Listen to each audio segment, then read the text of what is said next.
The one-child policy was introduced between 1978 and 1980 by the Chinese government in order to reduce the population of China. The law forced the couples to have only one child. If someone wasn't obedient, he had to pay a fine or forced through an abortion and sterilization. This was a really strict and tough decision, and therefore many people reacted and expressed their dissatisfaction. After many years, in which the population has been immensely decreased, the Chinese government became more and more flexible throughout the years, especially the rural areas. This led to a complete change of the law last month, making it now a two-child policy. However, there are still plenty of disadvantages, as of course there are also some advantages. The one-child policy had immediate, overwhelming effects.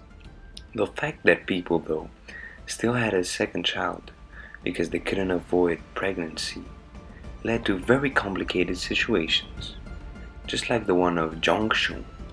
Have a second child but does not exist in the government files, and it does not have childcare, and neither do I, because I do not exist anymore in the world.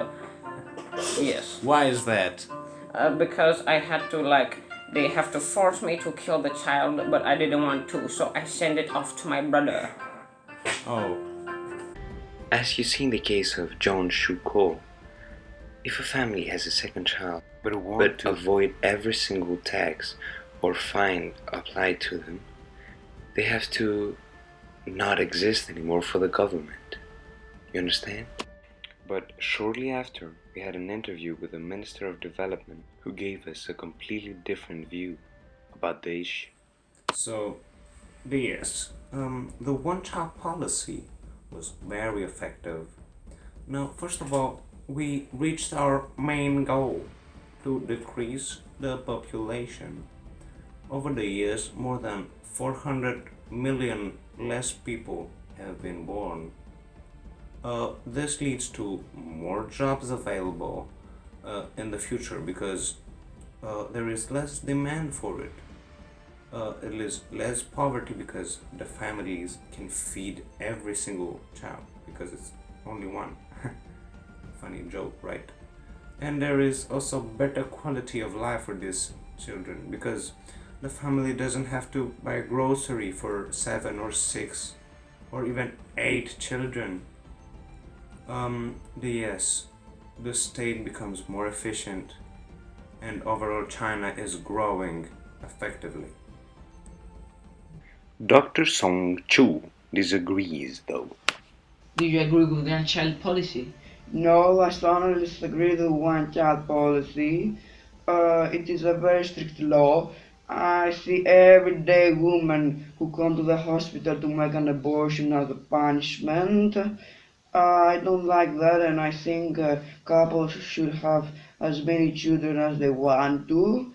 Life is a very important thing. Also, there are more male children than female, and I think this will cause a problem in the future.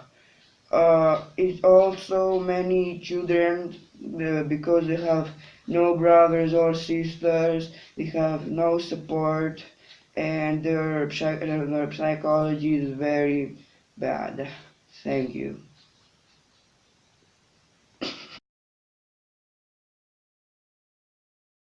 His colleague though, Kim Yong Shango, disagrees. Do you agree with the one-child policy? Yes, of course I agree with the one-child policy. I congratulate the government for this decision. First of all, more future jobs will be available for the young people, less unemployment, less poverty, better healthcare. For example, in our hospital, there are not enough beds, medicines for all the people who need them. Better living standards in general, more money. I think this is the most important, to have money, to live comfortable, not to be poor. Yes, this is my opinion. So what do you think? Is it good or bad?